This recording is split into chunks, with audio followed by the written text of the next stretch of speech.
Pop up, c'est la gang, Marc-André Paquette. Bienvenue à un autre épisode de l'équipement de votre guide. Cette semaine, j'avais promis qu'on parlerait des cannes à mouches.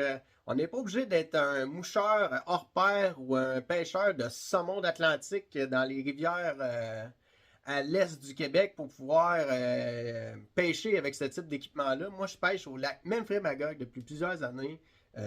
J'ai pu avoir la chance de l'apprendre de cette façon-là dans le temps à pêcher à la mouche à la traîne. Puis j'ai eu des super de bons conseils. Mon cousin Patrick, ça c'est Amigo aussi. Le blond, toute cette gang-là, ils m'ont appris à pêcher comme ça. Il y a différents types d'équipements qu'on peut prendre pour faire de la traîne à canne à mouche. Moi, qu'est-ce que j'aime, c'est que les Wananish au Memphremagog, c'est pas des Wananish de 10 livres comme au Kamiko ou peu importe. Ou c'est pas des Wananish excessivement grosses. Là, on parle de 15 à 20 pouces, là, des fois 24 pouces quand on en pogne une belle. Je dis pas qu'il n'y en a jamais eu de 10 livres dans le Memphremagog. Mais si vous avez pogné des belles Wananish de 7 à 8 livres au-dessus, vous pouvez m'envoyer ça en commentaire.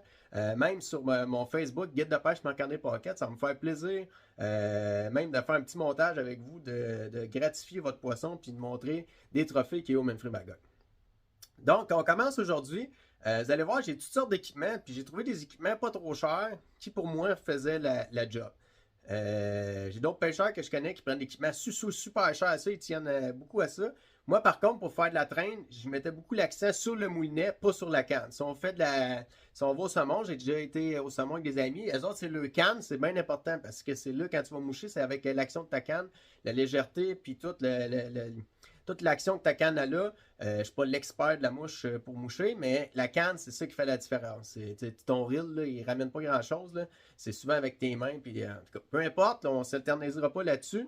Mais moi, à la traîne, tout est par rapport au frein du moulinet puis à la grosseur du reel. Donc, bien souvent, qu'est-ce qui arrive, c'est que les gens, quand on ne paye pas assez cher pour le moulinet, le fil, il va dérouler ou il va être trop raide. Si le fil notre frein est trop raide, qu'on pourrait dire, le fil, il ne sortira pas à bonne tension quand le poisson va tirer dessus. Puis une Wananish au même frais, vu le grosseur, elle n'est pas si grosse que ça. Donc la bouche, la gueule le déchire. Donc là, on perd gros des poissons à cause de ça. Puis si le moulinet est trop lousse, bien là, notre canne, elle déroule juste qu'on fait de la traîne sans qu'on pogne un poisson. Donc ça n'a comme pas de bon sens. Donc, des bons moulinets que j'ai eu, que je pourrais dire, ce serait les Orvis Hydros. On a déjà été associés avec eux autres. L'agence avec qui je faisais affaire avant avait perdu le contrat pour ça. Par contre, je continue à pêcher avec ça. C'est des super de bons moulinets. C'est Orvis qui fait ça. Puis, gars, moi, je pêche. Je vais vous montrer le moulinet. Ensuite, je vais vous montrer les cannes. Ça, c'est un Orvis. Moi, j'aime bien la grosseur 7-8. Ensuite de ça, c'est ma canne à moucher pour le saumon. Ça, j'ai un loop là-dessus. La gang qui connaissent Hooké vont connaître l'eau. Par contre, pour faire de la traîne, je ne l'aime pas. Il rentre moins bien dans mes porte-cannes Scotty pour faire de la traîne. Fait que le reel accroche, puis la tension n'est pas égale, puis j'ai perdu beaucoup de poissons à cause de ça. Par contre, je la garde quand même, là, parce que je n'ai pas 1000 reels pour faire ça, mais c'est ma canne principalement pour moucher. Ensuite, j'ai un Okuma Helios. Je vous dis, j'ai acheté ça, j'avais 15 ans. J'ai dans la trentaine aujourd'hui. Fait que ça fait vraiment longtemps que j'ai ça. Il va comme un nœud encore. Je sais qu'il en a refait. Je sais que les anciens modèles étaient encore meilleurs. Les nouveaux, je ne les ai pas essayés. Mais j'ai des amis qui en ont eu. Ça équivaut pas aux anciens d'avant, mais sont bons quand même. Donc, moi, Yo. Et j'ai la marque Amundsen, qu'on pouvait se procurer chez Pro Nature. Je ne sais pas s'il y en a encore. Je pense que oui. C'est dans le temps que mon père était actionnaire de ça, Pro Nature, il m'avait fait essayer ça. Et c'est des super de bons produits que Pro Nature m'a fait faire. Puis, ça, on va payer une 125$ pour le reel, 150, même 75, dépendamment de la qualité que vous voulez. On a un reel, on n'a pas un reel de plastique. Plus vous allez payer cher un petit peu, votre frein va être meilleur. Mais qu'est-ce que j'aime pour faire de la traîne avec la qualité de Dominion, c'est le canne. On peut avoir des kits à 150$ avec le reel ou 200$.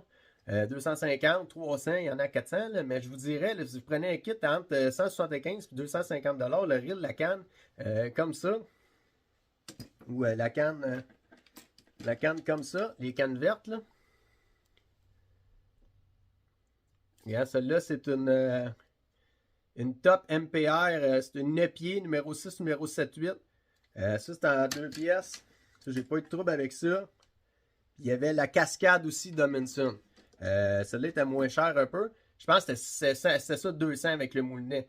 Regardez, pour faire de la traîne, l'important, c'est que votre canne ne soit pas trop molle. Si votre canne est trop molle, quand le fil va dérouler, elle va être au bout de son action. Plus c'est un peu plus difficile de fighter le poisson. Donc, je suggère une canne de 9 pieds minimum, puis que l'action soit pas trop molle. Vous allez voir, il y a toutes sortes d'actions, mais les Amundsen, quand on fait de la traîne, vu que la soie est pesante, si on prend de la soie calante, toutes les soies, quand la soie est déroulée au complet, ça fait de la tension sur l'action de la canne, là, qu'à un moment donné, elle plie. Fait que c'est trop molle, elle est déjà au bout. Fait que quand le poisson veut sortir, elle n'a pas de spring. Je ne sais pas si vous me suivez un peu là-dessus. Mais c'est rien pour vous donner un peu une idée si vous voulez faire de la traîne à canne à mouche. Vous n'êtes pas obligé d'acheter 50 kits. Je pense qu'il y a un kit chez les magasins Pro Nature. Vous pouvez aller chez Sale aussi. Il y a toutes sortes de kits. Tu sais, Orvis, vous en avez chez Sale. Les Amundsen, vous allez en avoir chez Pro Nature. Tout a un prix dans la vie. C'est sûr, si vous achetez un kit Orvis, ça va être plus de qualité que le Amundsen. Je vous dis, je vous compterai pas de mentir. Par contre, moi, je guide, puis ça fait l'affaire, ça fait plusieurs années que je les ai, puis ça l'a pas brisé. Donc, c'est à vous de savoir, les l'autre va être un petit peu plus léger, le frein va être meilleur, les Orvis. Donc, c'est à vous de choisir quelle gamme de qualité que vous voulez. Mais, je vous dis, quand votre reel est en plastique déjà là, vous pouvez monter d'une coche, vous allez voir, vous allez apprécier pas mal plus faire de la traîne avec vos cannes puis vos reels, avec des reels qui sont pas en plastique. Vous allez voir juste la qualité, là, après ça, le roulement, puis tout. Là. Puis je prends, l'idéal, c'est un reel 7, 8 ou 8, 9. Plus la bobine est grosse, plus ça va être facile à reeler. Plus la bobine est petite, plus c'est difficile. Fait que plus qu'elle est grosse, plus qu'elle ramène vite. Puis quand une one-niche fonce vers le bateau, plus, à un moment donné, on pense qu'on l'a perdu parce qu'on ramène la soie, il faut la placer en même temps dans notre reel. Plus le reel est gros, plus c'est facile. Donc, je pense que ça peut vous aider. Je vais finir avec les soies. Là. Je pourrais vous en parler pendant 20 minutes des cannes à mouche, mais j'essaie de faire une chronique quand même en dedans de 10 minutes. Là. Il y a les soies flottantes. Toutes les soies ont leur place. Je m'en vais pas si toutes les casser. Toutes les soies ont leur place. Ça dépend à quelle hauteur le poisson. Donc, c'est là d'avoir une bonne électronique qu'on a déjà parlé, qu'on va reparler maintes et maintes fois. Mais si vous voyez les épellants sauter à surface, avec vos yeux, des fois, il faut observer en mer, ils voient que ce soit les goélands ou les oiseaux qui descendent et qui ramassent les poissons en surface. Mais c'est la même affaire, ça c'est au lac Saint-Jean, au même frais, sur votre lac près de chez vous. Quand les oiseaux, ils descendent et ils prennent des poissons en surface, bien, vous pouvez mettre une ligne en surface. Si vous avez un spinning reel, mettez un spinning reel. Si vous avez une canne à mouche qui est encore plus le fun, bien, vous mettez une canne en surface, une soie flottante. Là, ça va être la fun. Une soie flottante avec un bas de ligne. Ça va faire caler. Vous mettez une mouche, peu importe, un petit rapala. Pas obligé de mettre tout le temps de mouche après votre canne à mouche.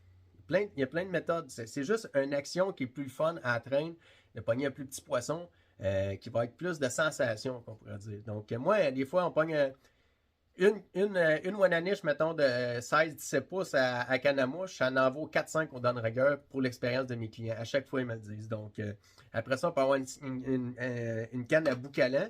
Comme ça, c'est à boucalant. On voit souvent les flottantes sont de couleur assez vive. Puis là, on voit le boucalant qui est plus foncé. Dessus, on peut avoir des soies intermédiaires. On peut avoir des soies calantes, comme la noire aussi. On a des calantes plus pesantes. Donc ça, c'est à vous de décider combien de kits que vous voulez acheter pour avoir la meilleure profondeur possible. T'sais, si vous n'auriez deux à acheter, j'achèterais une flottante puis une calante. Comme ça, vous allez avoir les deux profondeurs les plus fréquentes qu'on pogne des poissons, dépendamment du temps de l'année. Donc, je peux finir. Tous les poissons, on peut pêcher en profondeur, dépendamment de la période et la température de l'eau. Donc, si on est au même frais, que ça c'est en début de saison, en milieu de saison, en fin de saison, on s'adaptera. Des fois, il faut descendre plus creux que les cannes à mouche avec dans la rigueur. Ça, je vous dirai pas à quel temps parfaitement parce que ça change à chaque année. Je ne veux pas vous m'en vouloir. Vous checkez votre température d'eau. Mais souvent, exemple, au mois de juin, c'est meilleur entre deux eaux. Puis là, on arrive au mois de juillet, mais les poissons sont plus creux. Donc, ça, c'est à vous de vérifier ça. Puis je pense que ça peut être une corde à votre arc pêchée à la canne à mouche. Ça va être le fun. Peut-être que vous allez perdre beaucoup plus de poissons, mais par contre, quand vous allez ramener votre poisson, vous allez vous en souvenir pour le restant de votre vie avec une grosse one-niche à canne à mouche. Donc, la pêche s'en vient, la gang. On n'oublie pas de s'abonner. C'est gratuit, ça m'encourage. Puis, n'hésitez pas à m'appeler pour un forfait de pêche. 819-640-2264. Puis, votre guide vous dit bonne pêche.